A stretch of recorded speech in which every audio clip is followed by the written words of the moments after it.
The book of Proverbs. The word proverb typically refers to a short, clever saying that offers some kind of wisdom, and this book has a lot of those. But they're almost all in the center section of the book, chapters 10 to 29. But there is way more going on in the book of Proverbs, especially at the beginning, chapters 1 through 9, and the conclusion, chapters 30 and 31.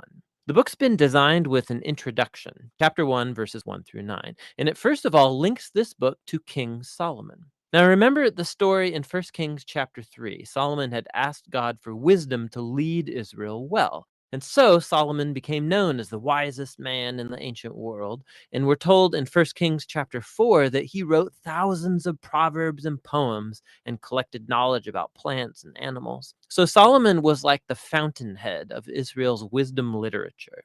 So while not all the material in this book is written by him personally, he is where Israel's wisdom tradition began. The introduction says that by reading this book, you too can gain wisdom. Now, wisdom for most of us means knowledge, but the Hebrew word chokhmah means much more than just mental activity. It refers to action also. So think skill or applied knowledge. This is why back in the book of Exodus, chapter 31, it was artists and craftsmen in Israel who were said to have chokhmah. So, the purpose of this book is to help you develop a set of practical skills for living well in God's world. And this gets linked with another key idea in the introduction, the fear of the Lord.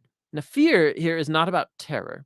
It's about a healthy sense of reverence and awe for God and about my place in the universe. It's a moral mindset that recognizes I am not God and that I don't get to make up my own definitions of good and evil and right and wrong. Rather, I need to humble myself before God and embrace God's definition of right and wrong, even when that's inconvenient for me. Now, this introduction leads us into the first main section of the book, chapters 1 through 9, which also doesn't contain short one-liner proverbs. Rather, what we find here are 10 speeches from a father to a son about how the son should listen to wisdom and cultivate the fear of the Lord and live accordingly, which means a life of virtue and integrity and generosity, all of which lead to success and peace.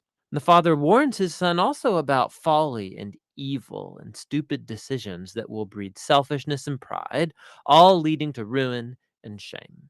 And so the son should make the pursuit of wisdom and the fear of the Lord his highest goal in life. And this way of thinking, it forms the moral logic of this entire book. Now, these speeches from the father also clue us into what biblical wisdom literature is and how it's different from other parts of the Bible. These books explore how to live well in God's world, but wisdom is not the same as law, like what Moses gave Israel at Mount Sinai. And it's not the same as prophecy, divine speech to God's people. Rather, wisdom literature has the accumulated insight of God's people through the generations about how to live in a way that honors God and others. And so, through the book of Proverbs, now, these human words about wisdom have been put together as God's word and wisdom to his people, which connects to the other thing you find in chapters 1 through 9. There are 4 poems from Lady Wisdom. Here, wisdom has been poetically personified as a woman who calls out to humanity to pay attention and to seek her. Wisdom says that she is woven into the fabric of the universe, and so wherever you see people making wise decisions, they are relying on her. So you see someone being generous or having sexual integrity or upholding justice. They are drawing on wisdom. These Lady Wisdom poems, they're a creative, poetic way of exploring this idea that we live in God's moral universe and that goodness and justice are objective realities that we ignore to our own peril. And so fearing the Lord, living wisely, it's living along the grain of the universe. Now, together, these 2 sets of speeches from the Father and Lady Wisdom, they make a powerful claim about this book, that you're not simply reading good advice, you're reading God's own invitation to learn wisdom from previous generations. And so in the next section of the book, chapters 10 through 29, we find hundreds of ancient proverbs, and they apply wisdom and the fear of the Lord to every life topic you could imagine: family, work, neighborhood, friendship, sex, marriage, money, anger, forgiveness, alcohol, debt, everything. And these are all filtered through the value system of Proverbs 1 through 9.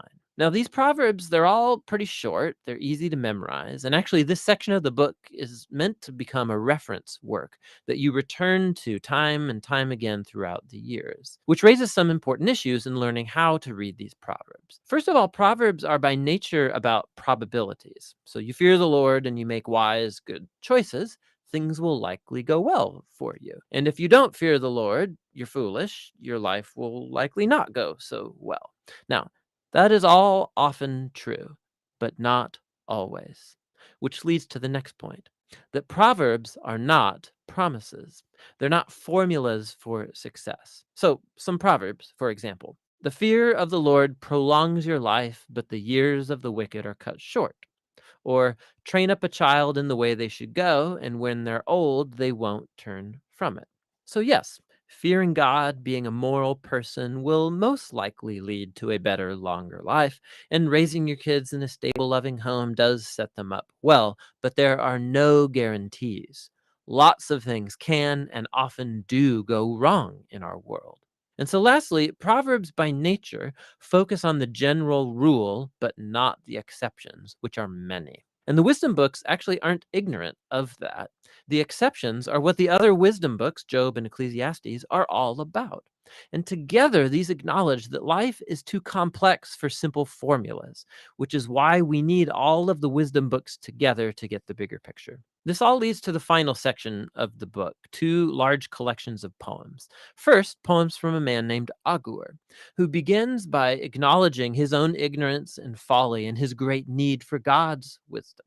And then Agur discovers that divine wisdom has been given to him in the scriptures, which teach him how to live well. And so Agur is put before us as like a model reader of the book of Proverbs, somebody who's always open to hearing God's wisdom through the scriptures. The final poems are connected to a man named Lemuel. He's a non Israelite king, and he passes on the wisdom that was given to him by his mom. It's guidance for being a wise and just leader. And then the final poem is an acrostic or an alphabet poem where each line begins with a new letter of the Hebrew alphabet. And the entire poem's about the woman of noble character. It depicts a woman who lives according to the wisdom of Proverbs and stands like a model of someone who takes God's wisdom and then translates it into practical decisions in everyday life, at work or at home, in her family and in her community. So the book opened with words from a father to a son about listening to Lady Wisdom, and so now the book closes by offering the words of a mother to her son about a woman who lives wisely. The book of Proverbs is for every person in every season of life. It's a guide for living wisely and well in God's good world. And that's what the book of Proverbs is all about.